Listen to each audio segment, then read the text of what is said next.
키키올릭입니다. 이번 영상은 2026년 클레이 시즌 전체 전망입니다. 클레이 시즌이 늘 흥미로운 이유는요. 9개 마스터스 시리즈 가운데 3개가 4월과 5월 2달 동안 집중적으로 펼쳐지고 그랜드슬램 대회인 롤랑가로스로 바로 이어지기 때문일 것입니다. 자, 일단 2026년 1쿼터 하드코트 시즌 간단히 정리를 하겠습니다. 알카라스가 장군을 불렀고요. 야닉 시너가 멍군을 외쳤다로 요약 가능합니다. 알카라스는 첫 메이저 대회인 호주 오픈을 우승했고 도하 오픈을 제패한 반면에 시너는 선샤인 더블로 불리는 인디언 웰스와 마이애미를 석권했습니다. 자, 시즌 랭킹 포인트를 합산하는 레이스 투 투린 이걸 보시면요.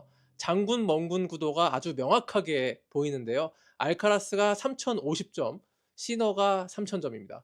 자, 호주 오픈 우승 점수가요 2000점이고요. 선샤인 더블 1000점씩 곱하기 2 하니까 랭킹 포인트 면에서 시너와 알카라스는 거의 비슷한 수준의 활약을 펼쳤다는 요약이 가능합니다. 자, 레이스 투투린 말고요. 정식 세계 랭킹을 보면 13,590대 12,400으로 알카라스가 약 1,190점 앞서 있는데 세계 랭킹 산정 방식은 지난해 딴 포인트가 올해 빠져버리는 구조기 때문에 알카라스는 클레이 시즌에 방어할 점수가 태산같이 많은 반면 작년 도핑 징계로 클레이 시즌을 많이 뛰지 못한 시너는 로마 오픈까지 방어할 점수가 제로라서요. 세계 랭킹 1위 경쟁은 다시 시너한테 절대 유리한 국면으로 접어들었습니다. 자, 그러나 세계 랭킹 1위 유지는요, 사실 시너와 알카라스에게 아직은 전 큰 의미가 없다고 생각합니다. 어차피 3위 아래로 떨어지지 않으면 1번이나 2번 그랜드슬램 시드를 받는 것에 있어서 별 차이가 없기 때문입니다. 자, 그보다 이번 클레이 시즌 테마는 역시 야닉 시너의 커리어 그랜드슬램 달성일 것입니다. 시너는 3월 북미 하드코트 시즌에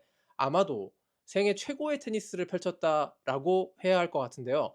선샤인 더블을 무실 세트로 달성한 건 정말 조코비치나 페더러 전성기 때도 못 해낸 엄청난 위협이었습니다. 하지만 시너가 클레이 시즌에도 이런 압도적인 강력함을 보일 수 있을 것이냐 물음표가 따라붙습니다. 그 이유를 저는 다름 아닌 서브에서 찾습니다.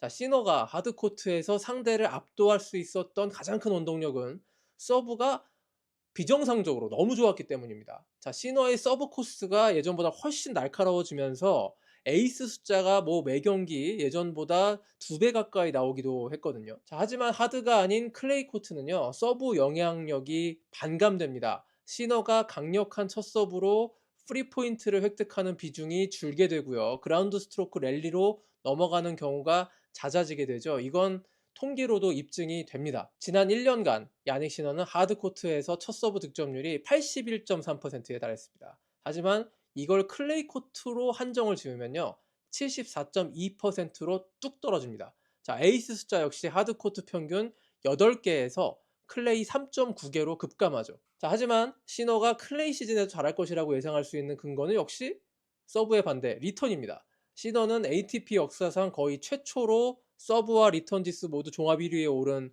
선수답게 하드코트, 클레이 코트 가릴 것 없이 리턴이 세계 최고입니다. 그러니까 서브의 영향력이 반감되는 만큼 리턴에서 그만큼 만회할 수가 있다는 결론도 가능하겠죠. 자, 그러나 선샤인 더블에서 보여준 시너의 신들린 서브 능력, 이것이 클레이 코트 승패에 있어서는 조금 덜 중요한 변수가 되는 건 사실이기 때문에 시너를 향해 도전장을 던질 수 있는 여건은 좀 더 괜찮다, 이렇게 보고 있습니다. 자, 클레이 시즌은요 딱 4월과 5월 2달이고요. 이때 약진하는 자 그리고 후퇴하는 그룹이 뚜렷하게 구별이 되죠. 자, 지금 톱10 순위를 보시면요 클레이 시즌에 잘 못하는 선수들이 보이실 겁니다. 알렉스 디미노, 필릭스 오제알리아심, 벤 쉘턴, 테일러 프리츠, 메드베데프가 그런 유형의 선수들입니다.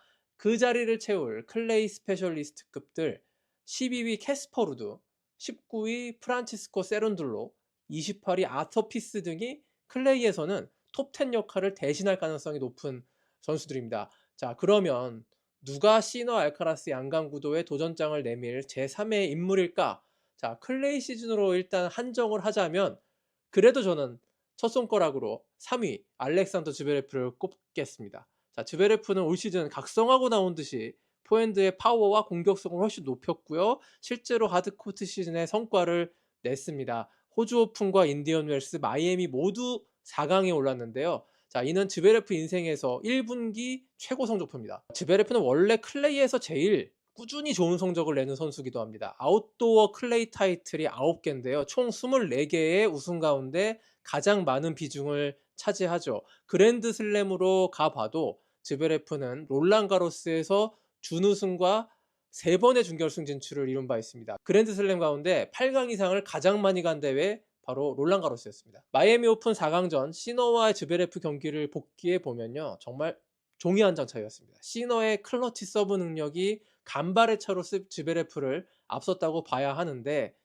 클레이 코트에서 이 정도의 컨디션, 공격성을 유지한 즈베레프가 5세트 체력전으로 시너 혹은 알카라스를 만나게 되면 그 승부는 전 모른다에 한 표를 던지고 싶습니다. 자, 그렇다면 조코비치는 어떻게 될까요? 저는 조코비치가 프랑스 오픈보다 윈블던 쪽으로 집중할 것이라는데 한 표를 일단 던지겠습니다. 호주 오픈에서 시너를 이길 수 있는 경기력을 보인 만큼 잔디 코트에서는 여전히 가장 무서운 조코비치가 클레이 시즌의 무리한 일정을 욕심을 내서 소화하기보다는 윈블던에 맞춘 맞춤형 전략을 짤 것이라고 저는 일단 예상하겠습니다. 자, 이렇게 남자 테니스 클레이 시즌 전체 프리뷰를 해봤는데요. 테마는 역시 CR 대전, RC 대전이 언제 성사될 것이며 또 누가 이길 것이며 또한 누가 CR 대전을 가로막을 것인가로 좁혀집니다. 일단 클레이의 포문을 연 몬테카를로 마스터스부터 즐감하시기 바랍니다. 그럼 키키올릭 USA 클레이 시즌에 더 힘차게 달리겠습니다.